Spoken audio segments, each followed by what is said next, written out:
En 2011, l'armée américaine a lancé l'opération militaire la plus secrète du XXIe siècle. À bord des hélicoptères se trouvaient 23 membres des Navy Seals et un chien d'assaut. Leur cible n'était autre que Ben Laden, le cerveau des attentats du 11 septembre. Cette mission, baptisée Neptune Spear, n'était connue que des plus hauts dirigeants américains. Après 10 années de traque à l'échelle mondiale, la piste du criminel le plus recherché de la planète avait enfin été localisée. Ben Laden était d'une prudence extrême. Sa résidence était une véritable forteresse. Des murs de béton de 6 mètres de haut encerclaient complètement la villa, surmontée de barbelés. Les fenêtres avaient été intégralement noircies pour échapper à la surveillance des drones. Après 2 heures de vol, les commandos sont arrivés à proximité du complexe. Mais au moment où le premier hélicoptère s'apprêtait à déposer l'équipe d'assaut sur le toit et tentait de se stabiliser en vol stationnaire, le pilote a soudainement perdu le contrôle. L'appareil s'est écrasé dans la cour centrale, la queue se brisant sous l'impact. Le second hélicoptère a réagi rapidement et s'est posé en sécurité sur un terrain dégagé à l'extérieur du complexe. Par miracle, tous les occupants de l'hélicoptère accidenté s'en sont sortis indemnes.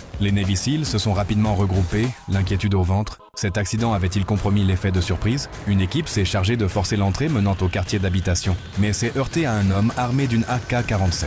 Après un bref échange de tirs, la zone a été sécurisée et 3 hommes abattus, dont Abou, l'un des messagers les plus proches de Ben Laden.